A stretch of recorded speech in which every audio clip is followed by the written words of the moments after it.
और मेरे जुगाड़ू कोडर्स यार, क्या चल रहा है लाइफ में? याद करो, तुमने मुझसे एक प्रॉमिस किया था कि तुम इस वीडियो को और हर एक वीडियो को लाइक करोगे, सब्सक्राइब करोगे चैनल को, और कमेंट सेक्शन में मुझे बताओगे कैसा लग रहा है। क्योंकि तुमने जो प्रॉमिस किया था वो प्रॉमिस को तुम्हें कंप्लीट करना है। और मैंने प्रॉमिस किया था कि मैं तुम्हें जावास्क्रिप्ट अच्छी तरीके से समझाऊंगा, तो ये प्रॉमिस मैं बिल्कुल अच्छी तरीके से कंप्लीट करने वाला हूं। मतलब इस प्रॉमिस को मैं रिजॉल्व कर दूंगा, कोई भी रिजेक्शन नहीं आएगा इस प्रॉमिस में। अब मैं ये सब बोल रहा हूं जो प्रॉमिस प्रॉमिस, इतना तुमने अंदाजा लगा ही लिया होगा हम अगला क्या पढ़ने वाले हैं।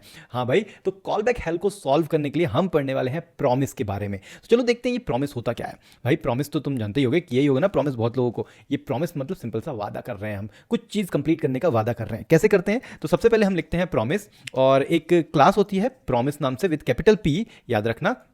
इस तरीके से हम एक क्लास को बनाते हैं। लेकिन इस क्लास में हमेशा एक कॉल बैक फंक्शन जाता है, एनोनिमस फंक्शन जाता है। हाँ भाई, तो हमने एक फंक्शन बना दिया, ठीक है, इस तरीके से। इस फंक्शन में ना हमें दो चीज़ मिलती है। या तो हम इस प्रॉमिस को, जो हमने ये प्रॉमिस बनाया है, इसको हम पहले तो नाम दे देते हैं माई प्रॉमिस। माई प्रॉमिस को या तो हम रिजॉल्व कर सकते हैं या फिर रिजेक्ट कर सकते हैं। भाई या तो प्रॉमिस तुम कंप्लीट कर दोगे या प्रॉमिस तोड़ दोगे। तो होता है एक रिजॉल्व और दूसरा मिलता है रिजेक्ट। ठीक है, ये दो चीज़ भाई हमें मिलती है यहाँ पे प्रॉमिस के अंदर। तो इसको थोड़ा सा इस तरीके से लिख देते हैं समझ में आने के लिए। ठीक है, अब इस प्रॉमिस में हम या तो इसको रिजॉल्व कर सकते हैं, ऐसे रिजॉल्व लिखेंगे, ये फंक्शन है, इसको कॉल करेंगे और इसमें हम कुछ मैसेज पास कर सकते हैं, या फिर हम इसमें रिजेक्ट करेंगे और ऑब्वियसली उसमें रिजेक्ट में कुछ मैसेज दे सकते हैं, भाई क्यों रिजेक्ट किया या क्यों प्रॉमिस रिजॉल्व किया।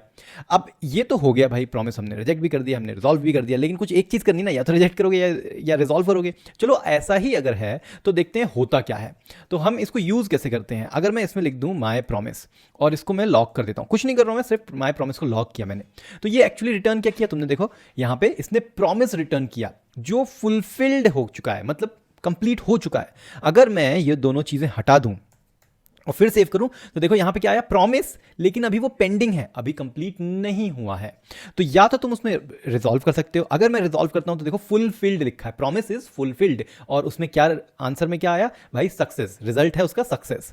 लेकिन यही चीज को मैं रिजेक्ट कर देता हूं अगर, तो प्रॉमिस रिजेक्टेड, और उसमें एक एरर आ गया, और वो एरर क्या था, हमने जो मैसेज दिया वो।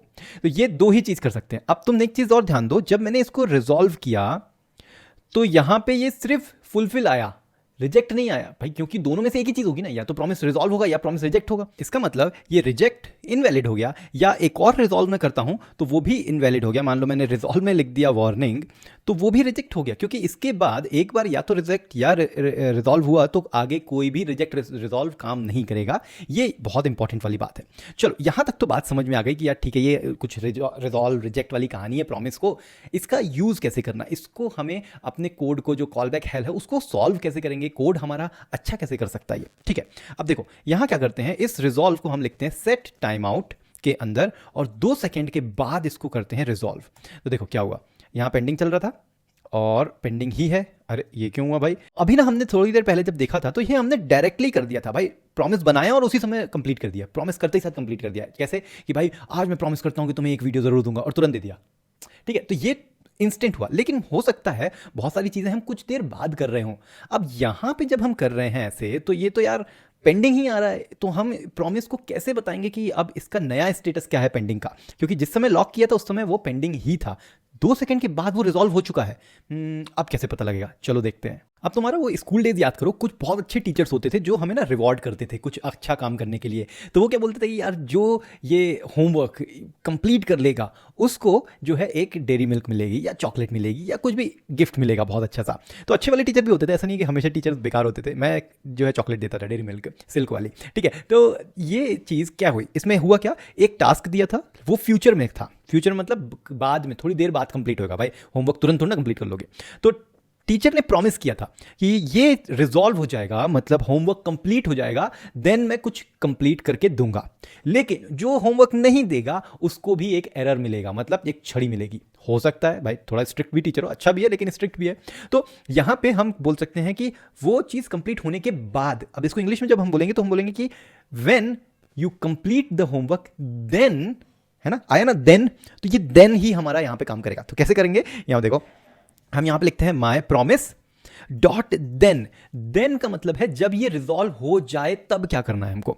तो हमने कहा भाई यहाँ पे, और इसमें भी एक कॉल बैक फंक्शन मिलता है। अब कॉल बैक फंक्शन बहुत मस्त है भाई यहाँ पे, और यहाँ मिल जाता है हमें रिजॉल्व का रिस्पॉन्स, जो भी हमने रिजॉल्व किया है उसमें क्या रिस्पॉन्स आया या क्या डेटा पास कर रहे हैं। तो ये इसको मैं करता हूँ कमेंट, और अब जैसे इसको मैं करता हूँ सेव, तुम देखो 2 सेकंड के बाद यहाँ पे जो है इसमें लॉग होना चाहिए कुछ, और हो गया ना सक्सेस।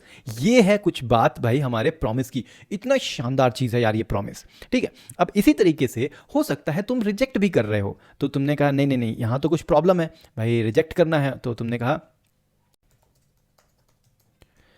तो यहाँ पे हमने बोल दिया failed to fetch from data, failed to complete homework, ठीक है।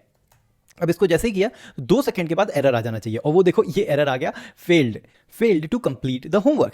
ये सही है, लेकिन यहाँ पे देखो हमने देन ही यूज किया, देन ने रिजेक्ट को भी कैच कर लिया और रिजॉल्व को भी कैच कर लिया, दोनों ही को हैंडल कर लिया। लेकिन तुम्हें पता है रिजेक्ट को स्पेशली अगर तुम्हें हैंडल करना है तो तुम क्या कर सकते हो, तुम यहाँ पे चेन कर सकते हो और बोलोगे भैया कैच करना है, मुझे कैच करना है, जो भी एरर आएगा वो एरर को लॉक कर दूँ। तो यहाँ पे अब देन और कैच दोनों चल रहे हैं। तो अब देखो यहाँ पे मैंने लॉक किया था नॉर्मल तरीके से, तो ये यहाँ लॉग हो गया, मैं इसको एरर भी बोल सकता हूँ भाई, लॉग एरर, ठीक है, कंसोल एरर।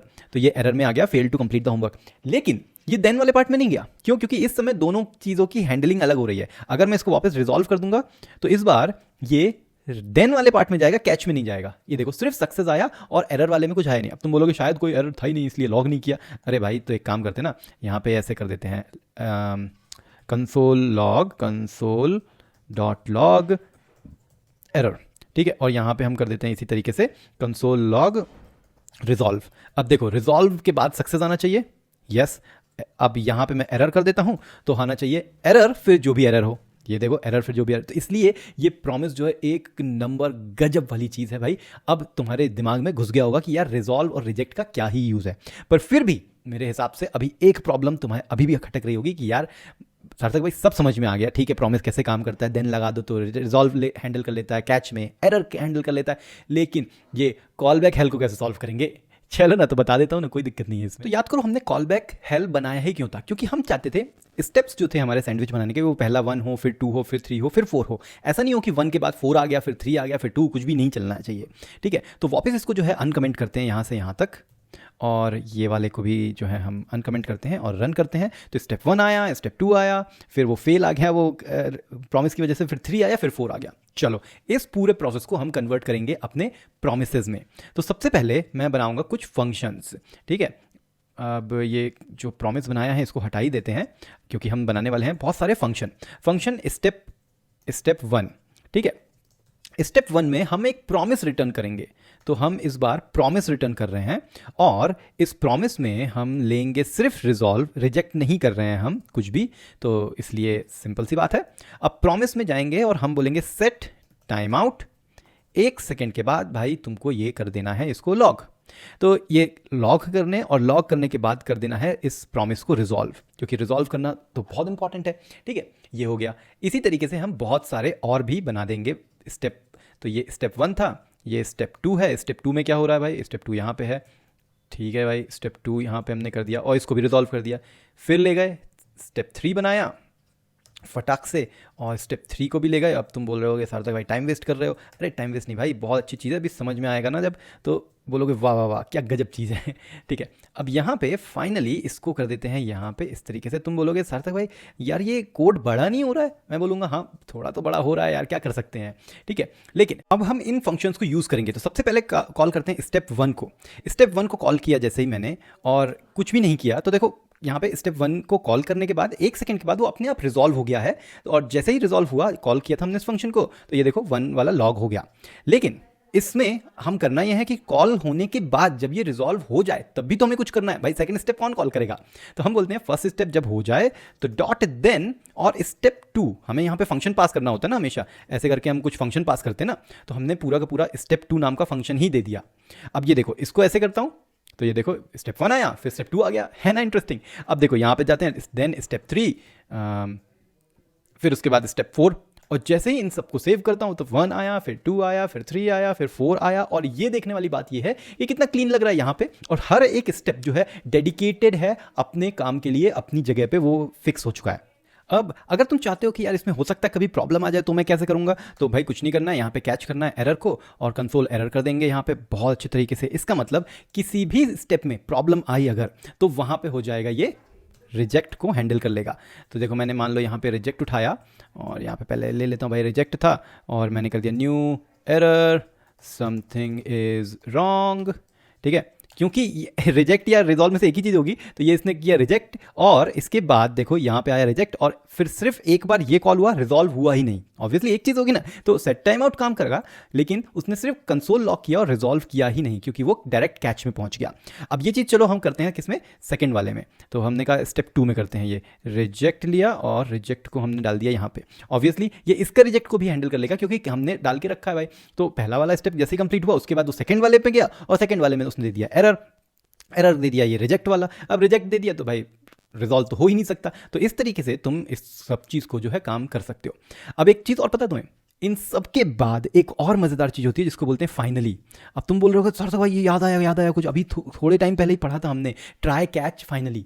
हाँ भाई, तो ये वैसे ही तो है, हम ये ट्राई कर रहे हैं, देन वाले पार्ट में कुछ रिजॉल्व कर रहे हैं, अगर उसमें कुछ एरर आई तो हम कैच में आ जाएंगे, ट्राई कैच और फाइनली। फाइनली का मतलब ही समझा था तुमने कि चाहे कुछ भी हो ये तो काम करेगा ही। अब ये कब कर सकते हैं, जैसे लोडिंग वोडिंग कर रहे हो उसके बाद, या फाइनल कुछ मैसेज करना है, फाइल क्लोज करनी है, वो सब जो मैंने बताया था ना, वही सारी चीज़ें हैं। तो तुम यहाँ पे हर स्टेप में कुछ फाइल ओपन कर रहे थे और फिर उसके बाद चाहे वो एरर आए चाहे ना आए तुम्हें फाइल क्लोज ही करनी है, तो फाइनली इसलिए बना हुआ है। तो भाई साहब ये प्रॉमिस बहुत शानदार चीज़ है और इसने देखो कॉल बैक हेल जो एक के अंदर एक था उसको सॉल्व कर दिया। अब कोड जो है वो क्लीन है, थोड़ा सा बड़ा हो गया है, बड़े से दिक्कत नहीं है, दिक्कत है कि भाई समझ ही में ना आए। भाई 4 फाइल है वो ज़्यादा अच्छा है कि एक फाइल में जो है खिचड़ी मचा दी तुमने और कुछ समझ में नहीं आ रहा है। क्या इंपॉर्टेंट है, रीड को कोड को रीड करना, रीड को कोड नहीं करना, कोड को रीड करना वो बहुत इंपॉर्टेंट है। इसलिए इस तरह की चीज़ें जो है तुम्हें करना ज़रूरी है और प्रॉमिस ये हमारे कॉल बैक हेल को सॉल्व कर देता है। चलो भाई बहुत बढ़िया तरीके से समझ लिया है। अगर समझ में आया तो कमेंट करके बताओ कैसा लगा और जाओ इंस्टाग्राम पे स्क्रीनशॉट लो, इसका स्क्रीनशॉट ले सकते हो तुम, ये वाला स्क्रीनशॉट, अरे ये वाला कहाँ गया भाई, ये वाला स्क्रीनशॉट ले सकते हो और इंस्टाग्राम पे जाके मुझे टैग करो कि सार्थक भाई ये बहुत अच्छा समझाया, मज़ा आ गया समझ के, या अगर कुछ सार्थक भाई ये स्टेप समझ में नहीं आया स्क्रीनशॉट लेके, तो मैं अगर वहाँ पे एक्सप्लेन कर सकता हूँ तो कर दूंगा। ठीक है भाई, तो अब ना तुम्हें जानते ही हो यार करना क्या है, तुम्हें कोड में करते रहना जुगाड़ और देखते रहना है कोड जुगाड़।